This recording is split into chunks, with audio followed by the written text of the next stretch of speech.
Welcome back to another episode of the House Husband Diaries. As always, I am your host, Carter C. And today we are talking perspective in Forrest Fenn's Thrill of the Chase. So, what do I mean by perspective? Well, perspective is a big word, but what I'm talking about is the thumb, how you look at things. Thumb covering Philadelphia, coffee cup covering a face. Also thinking about how he uses the word alpha and higher things. God, church in the mountains, all of those quotes. So really, perspective to me, it's a group of a number of quotes that seemingly are different on the surface, but could potentially be, connected through just a perspective of how we look at church, higher things, holy things, alpha, coffee cup, whatever. So, with that being said, I think it's time to dig in. Page 4. Forrest says halfway down, "My church is in the mountains and along the river bottoms, where dreams and fantasies alike go to play." I would argue that's one of the most quoted sentences in The Thrill of the Chase. Period. So many people talk about that as being such an important line, such an important sentence, group of words. I may regret this, but I'm going to say I think that's just a good sounding sentence. I think it's just sort of Forrest saying, I just like to be outside. Not necessarily here's where my treasure chest is. Just going to put that out there. Have at it in the comments, but I'm going to move on. As well as I think you should. So, page 7. Life for Eric was just a rule of thumb anyway, and he was philosophical about it all. So, the whole the whole few pages of Eric Sloane is just very fascinating because Eric Sloane was clever like that. He changed his age. Life was just a rule of thumb.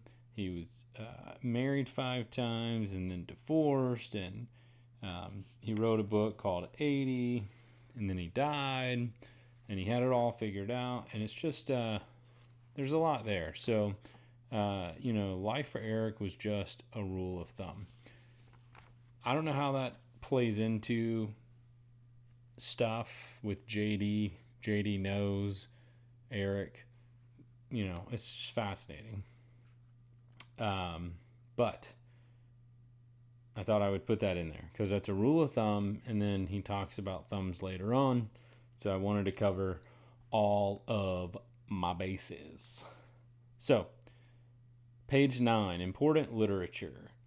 But with all of my days now in the fullness of time, you've heard me say that before in the time video, it seems prudent, wise, to do a little investigating about higher things. So we'll look at high throughout The Thrill of the Chase. And then the next, or 2 paragraphs down, bottom paragraph, just as I was about to ask the little girl at the computer about those authors, she raised her coffee cup to take a sip. And I swear that cup all but covered her whole face. I thought maybe she was trying to hide. So this girl's trying to hide, but then she takes Forrest to the exact spot. It's interesting. So I think where we are with perspective at this point is Forrest says a lot of things. He has stock stories, and I've said this in some live shows. And I was watching an interview that Dale Neitzel put on, I think it's called Thrill of the Chase on YouTube. And he has a bunch of, 5 to 10 minute videos of their interviews, just clips of interviews with Forrest. And Forrest talks about he and Eric Sloan and how they're having an argument about how to price his paintings and all that. And then he says, like, the waitress had to, like, try to get out when they were arguing, or things got kind of heated, and the waitress went out the side door, and one of the patrons at the restaurant tried to hide behind her coffee cup. And so I think there's certain things that Forrest does and he says that strike us as aberrational, but they're just sort of anecdotes and things he uses to kind of fill the dead space where people may be searching for words, but it might get a laugh. And so it's more of a schmoozing technique, if that makes any sense for ya. Yeah, buddy. All right. First grade, page 16. He told my friend Billy Joe Ray that he was going to beat up on me just so he could see how high I bounce. There might be something there, but I don't think so. That was high for those of you. High, holy, higher things, high.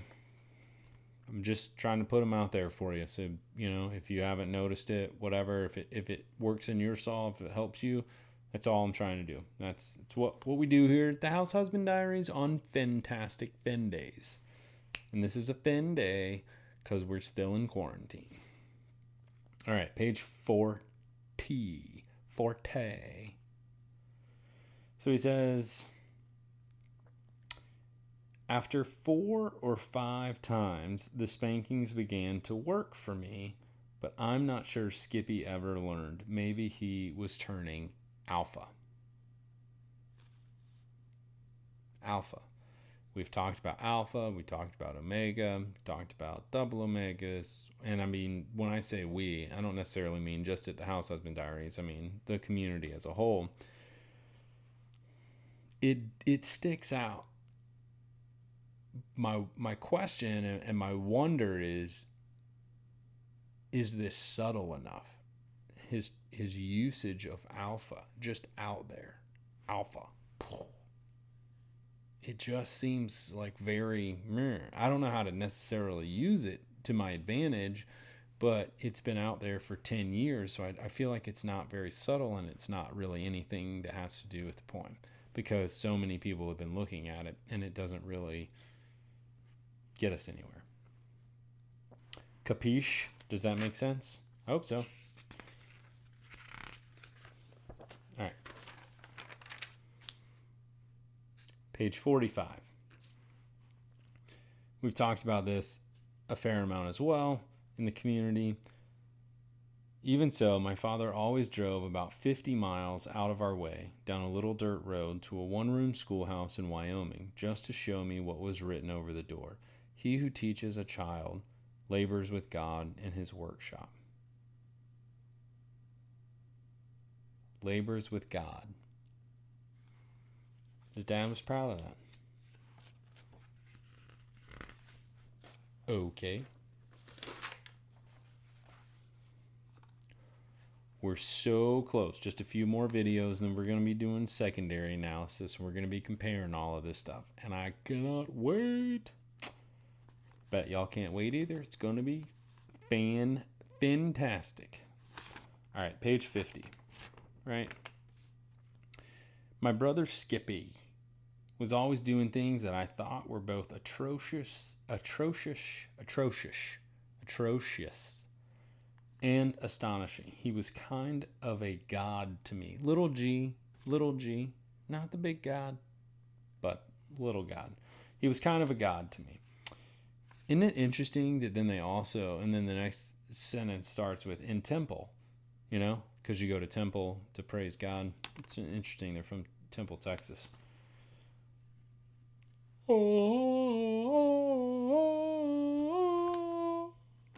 I don't think there's anything there, but maybe. I just can't wait to find out what the actual solve is for all this jazz. All right, page 71. After trying to thumb a ride for a few minutes, I saw an A&M pickup truck make a turn and come my way. He was thumbing. I don't think that's the special part of stout-hearted men, to be honest with you. But it's a thumba. It's a thumba. Tub thumper. All right. Y'all big fans?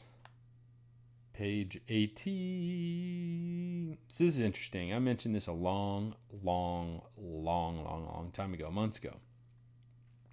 So there's two mentions, page 80 and page 89 in my War for Me, and I'm going to mention both of them.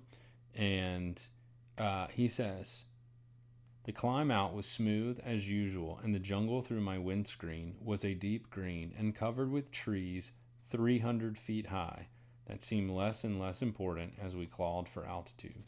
300-foot high trees. Page 89, right? Page 89. This is what I wrote while sitting under a forest of 300-foot high trees that were covered with white orchids as far up as I could see. 300-foot high trees. Now, there's like very few trees in the entire world that are 300 feet high, and I did a little bit of research, and I've got to do some more, but I'm not so sure that's accurate, that there's 300-foot high trees in Southeast Asia and Laos. Now, there might be, but I looked at something today, and now I'm gonna I'll have to research it, and maybe I'll do like an addendum to this video or something. But it's interesting, and then the reason why it's so interesting to me is on page 90. So 300 feet tall trees is pretty dang tall. And there's very few trees around the world that grow to that height. The second thing is, on page 90, he says, the 240-foot cable ride up on a heavy iron jungle penetrator through a tangle of breaking limbs, leaves, and tree trunks took my breath away. 240-foot cable ride. Now, if you're keeping score, which I know you are, all of you intelligent Finn people, if he's sitting under 300-foot tall trees and a helicopter comes to save him and drops a basket or a bucket down to the forest floor to pick him up and take him out of the jungle, how is it possible that the cable ride was only 240 feet? Did he climb 60 feet up a tree, a 300-foot tall tree? And was the helicopter like sitting on top of the tree? I mean, the helicopter is going to be 320 feet, probably 315 feet. They're going to give themselves 15 or 20 feet above the treetops. They're not going to just sit right on top of the tree. If they're like really, really, really crazy, they might be 10 feet, but they've got to adjust. So you're talking 310 to 320 feet over 300-foot trees, right? And then, but there was only a 240-foot cable ride.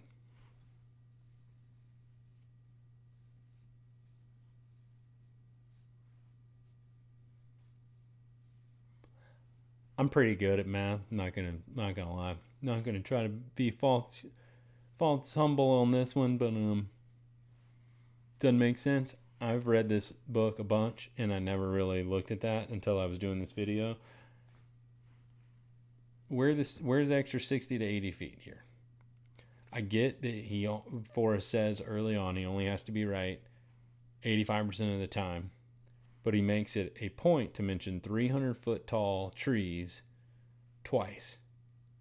And then he talks about, why would he say the 240-foot cable ride?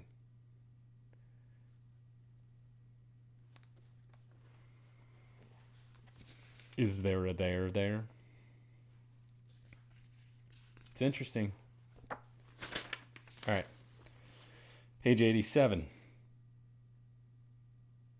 And I was watching when it hit halfway up a 1,000 foot high stone bluff. It just goes back to my dad never knew what bluff meant. And then I was like, oh, well, let me see what his other mentions of bluff were. Page 87 and page 88. Right? Because he says on page 88, he talks about how the bluff was behind him. He says, the high bluffs behind me magnified the sound, and I thought my lungs might collapse. So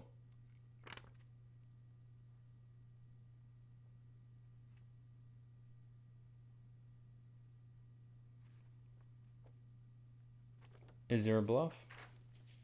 Is there something in the 300 foot? Is there something in the 240 feet? I don't know.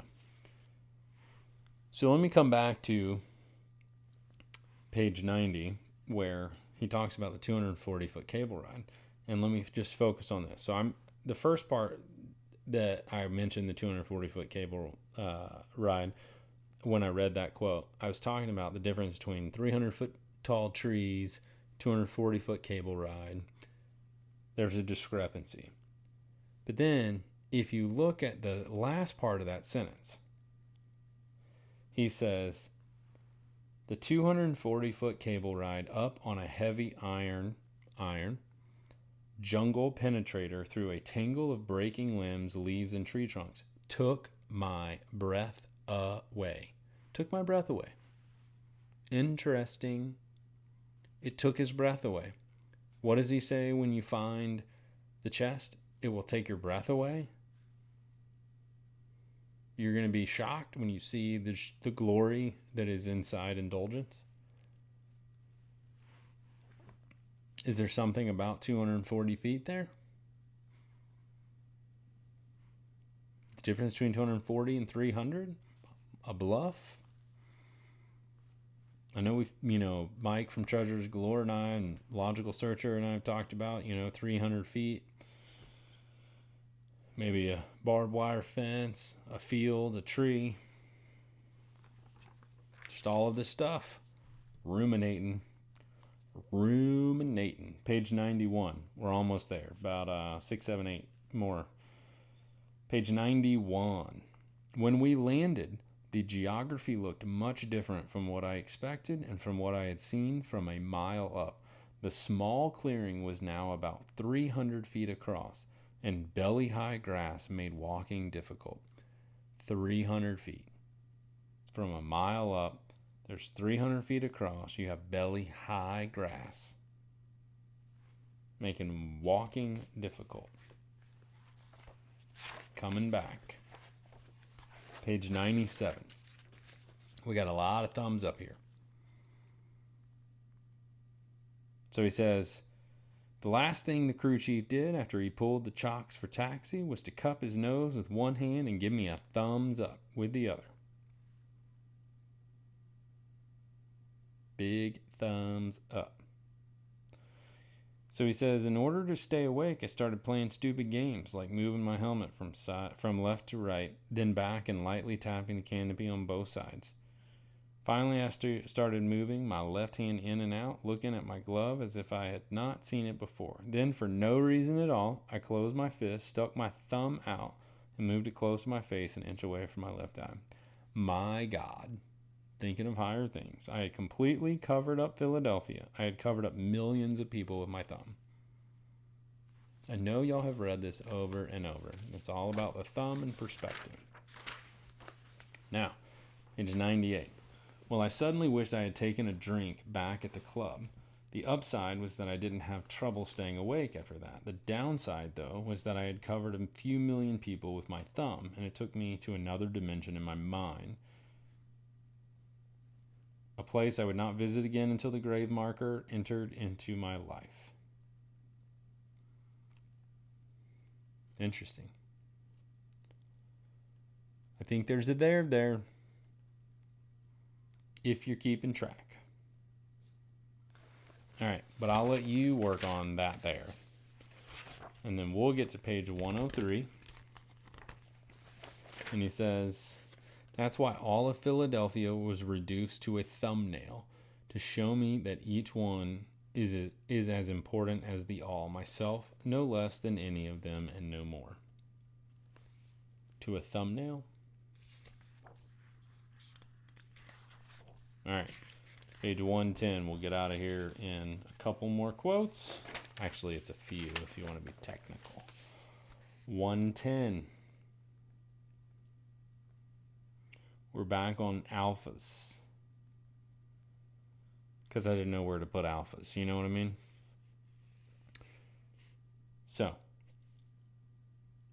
page 110. They would take about 4 steps, then the alpha teacher would turn around and say in a loud voice, now remember what we told you. Don't touch anything. Do not touch. The students seemed to enjoy watching the teachers disappear. Page 113. We're going alpha again. The alpha teacher had a PhD in art history, and she thought she'd use some of it on me. Blah, blah, blah. I don't think there's anything there right now. Right now. Secondary analysis may prove something different, but right now, I'm just got 2 more. We're going to finish this up and get on out of her for today as a perspective. Page 125. It is well said that God subtracts from the allotted time of man those hours spent fishing. I can see why people really think fishing has a lot to do with this. And I'm not saying it doesn't. I just think it's too obvious. That's all. I think fishing's super important to Forrest. I just don't think he would tie hiding a treasure chest to something that obvious. But that may be why I'm bamboozled. And the last mention is what he wrote or cast in the bronze jars. Gels. I was going to say bells. Whatever. Gels. God will forgive me. That's what he does. So those are some higher things. A look at perspective. Are we supposed to look at this, the Heidi place, the poem? Are we supposed to look, how are we supposed to look at the poem, I guess? What perspective are we supposed to have? Are we supposed to look at it as very straightforward? Are we supposed to look at it as imaginative? He's obviously showing us that his perspective, using his thumb, talking about alpha, his perspective's a little bit different for us, And so I think maybe it's not as straightforward as people think, and yet I don't think it's crazy, taking all sorts of history into account. I think it's probably very straightforward. It's just a different perspective, like a riddle. And once we figure out the riddle, or once, someone has figured out the riddle, I think they're going to walk right straight to it, and they're going to find it. And that's going to be that. It's going to be a great story. And I hope somehow, one of these videos has helped someone in their solve to find the chest. And I'll be super excited if 2020 is the year that the chest is found and we get to know the backstory and what the solve is and where the chest was, and that would be super phenomenal. So let me know in the comments what you thought about some of these quotes in perspective. And until the next episode, I hope you guys are doing well with quarantine. Stay sane, and I will talk to you on the next episode of the House Husband Diaries. Have a great day.